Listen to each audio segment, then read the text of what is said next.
Okay, recording this video after close of trade Thursday, 4th of August 2011. Well, we thought we had kind of a couple of extraordinary days at the beginning of the week, and then we end up with this on the Thursday. Just unbelievable. It's almost as if we had a week's worth of activity compressed into one day. My day charts have like run for pages and pages, so getting through them is quite an effort. Just before I go to my charts, though, just wanted to pull up an email. Got a beautiful email from Nancy. Hi Barry, I took 20 points today, had 4 shots and 4 kills in a row. That's fantastic. So that's 4 one-shot, 1 kills in a row, looking for 4 points and getting out at the 4-point target. Then a couple of small losers, followed by another 6 points there for Nancy's 20. The collapse we've been waiting for has arrived after holding short for so long and not getting anywhere. I've come to really appreciate taking 4 points at a time. So that's great, Nancy. I think you're kind of contender now for the one-shot, 1 kill king.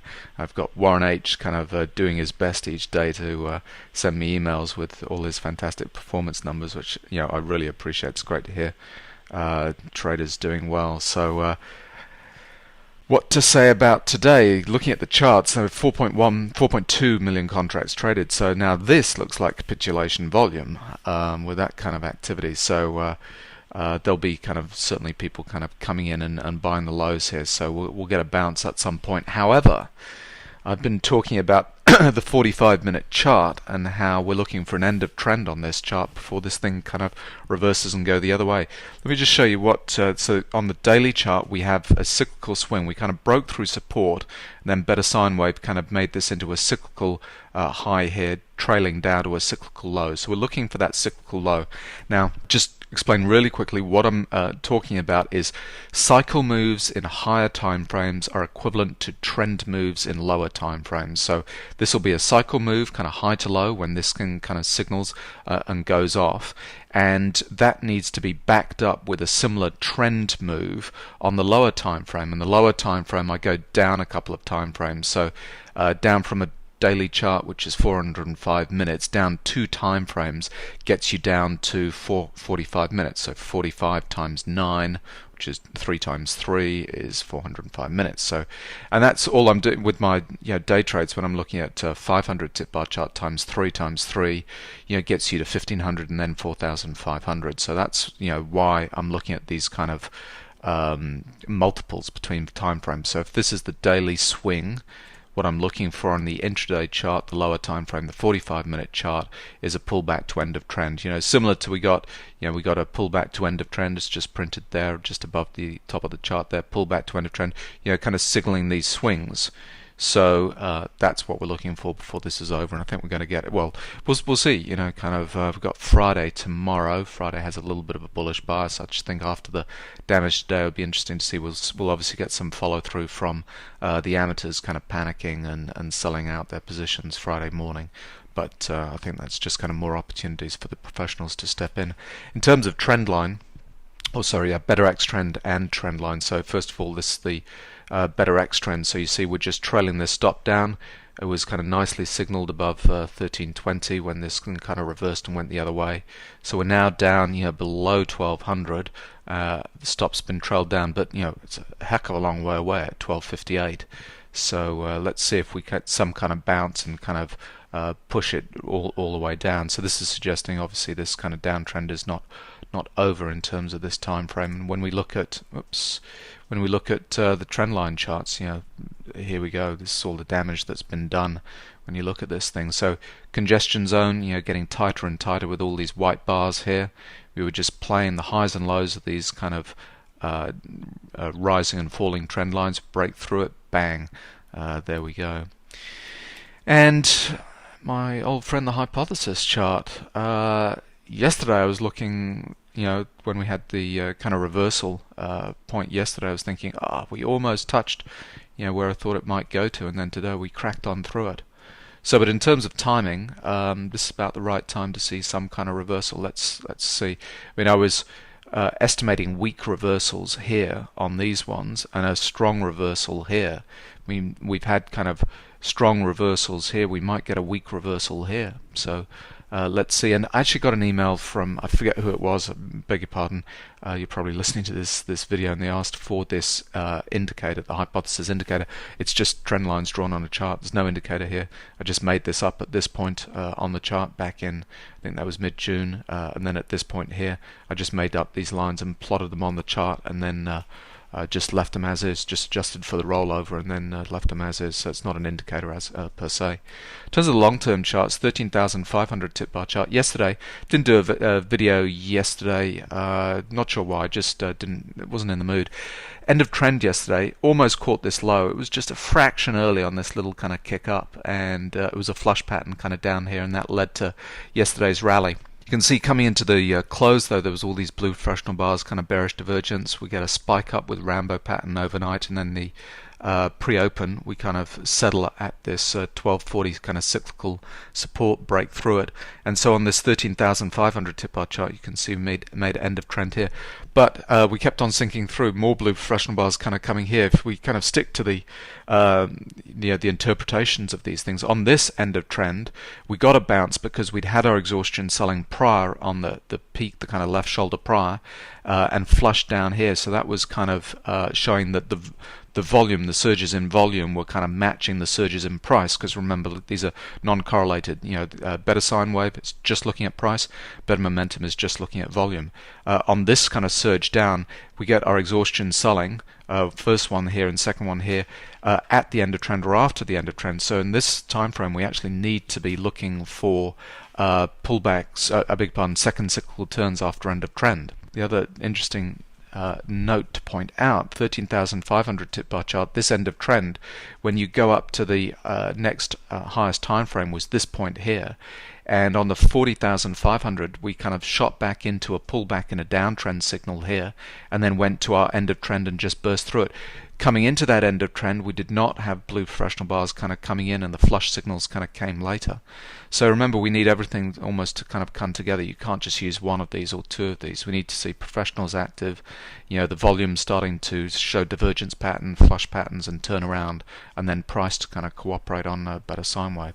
So we're kind of overshot on the downside. Certainly a huge amount of professional activity at the end of today. So we're still trying to find that bottom, but it is that point where we're going to find that pullback to end of trend on the 45-minute chart. Now, day trades.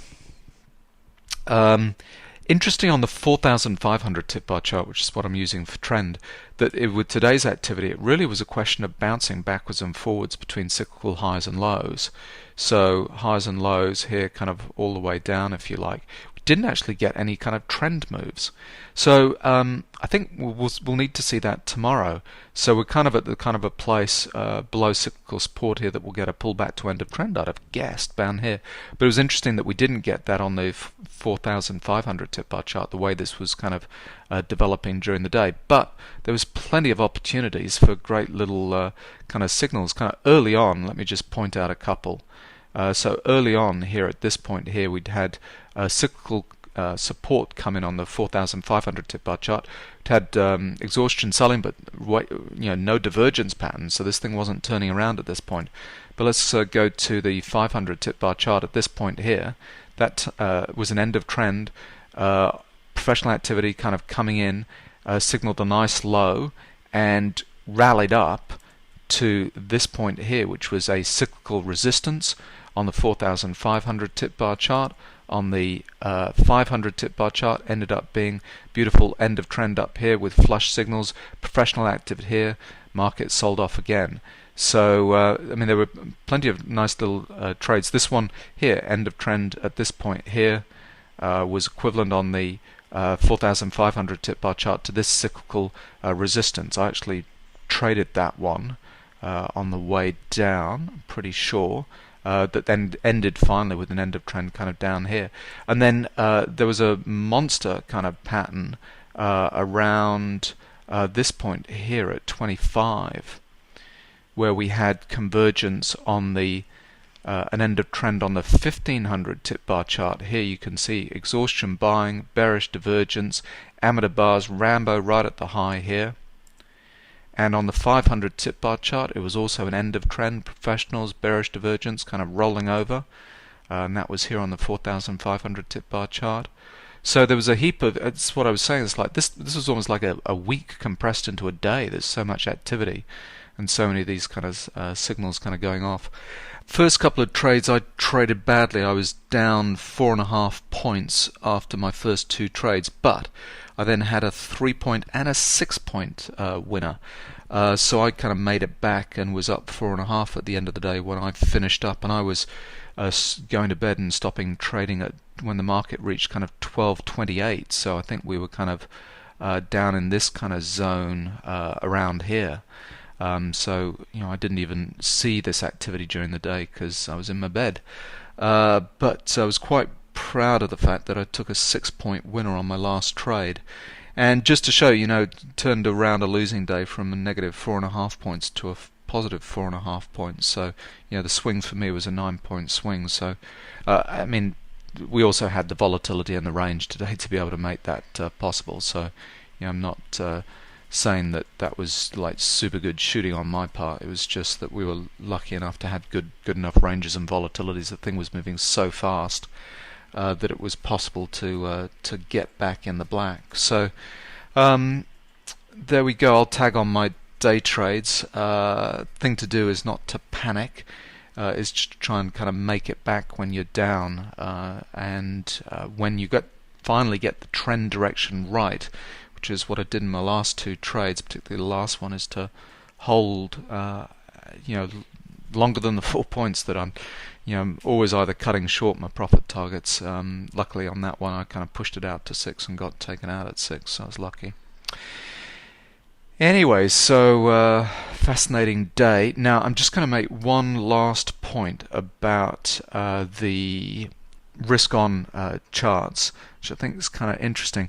Over the last couple of days, the US dollar's been, the market's been, equities market's been selling off. We expect to see strength in the US dollar, and we've not. The US dollar was strong today, but this whole week has been extremely weak. And in fact, what we got during that run-up during this week has actually been strength in gold and silver. And today we actually got kind of the reverse. We got gold and silver selling off, the US dollar going up, and the equities markets going down, which is actually the way it should be. So it's like, kind of flight to safety. People buy US dollar, buy the bonds, the US dollar goes up, and then gold is anti-dollar, so gold kind of goes down. And it's just interesting over the equities markets kind of going down over the last few days. Bonds have been going up, but gold has been going up, and the US dollar has been going down. But today we kind of flipped around. We did get a professional kind of bar at the end of the day. Not saying this is terribly significant, but silver chart, let me just pull that up. Silver chart got whacked today. We've got all those silver bugs, saying this thing's going to go to triple digits, and got absolutely whacked. Now it is a professional down bar. Let's see if this kind of continues on. If this kind of holds and we reverse and go the other way, then it's a strong trend, continuation of the uptrend. But if this kind of fizzles and keeps going to the downside, that might be kind of quite significant. And then things like Aussie dollar got totally whacked. We were up at $1.10. We're down at below 104. So people are kind of losing confidence in the Australian story. Equities, euro, same deal. We've been playing backwards and forwards between these cyclical lows, and this is the story I want to talk about. Let me just pull up the crude chart because that's the neatest one. So with crude, we topped out, end of trend here, $115, no demand, Rambo patterns, all these amateur up bars, and I was interpreting this bar as kind of the professionals getting going a little bit early, and this is like last roll of the dice kind of up here. But at this point we kind of set off on the way down, similar to this. The professionals sell it short, and we've just been batting backwards and forwards between these cyclical highs and lows. Now we should get a trend move develop soon. We're due for a cyclical support to come in, and I'm wondering on these charts if once that cyclical support kind of comes in, that's the place where it becomes a critical cyclical level that if we break below it, we'll end up into a strong downtrend. And this is kind of, we've got these cyclical patterns on all of these risk on and risk on charts over the last several months, we've been batting backwards and forwards between these highs and lows, and the highs and lows have been good places to get kind of in and out. But where's the next trend move going to happen? And trend move happens from breaking through a support or resistance area. And I'm just wondering, with this kind of extreme activity kind of selling down at this point here, is this kind of breaking through the ice? We'll have a little bit of a support level kind of come in, but then we'll just kind of keep on going. So just thinking about that, not predicting it or suggesting that's what's going to happen. But these things, we're seeing exhaustion, selling signals, blue fractional bars. Before these things turn around, we've got to see divergence patterns to slow the move and reverse the move and kind of go the other way. Anyway, so there we go. Ranted on for raved on for way too long today. I'll probably put my day trades on as a second video. Hope you traded well on this huge day.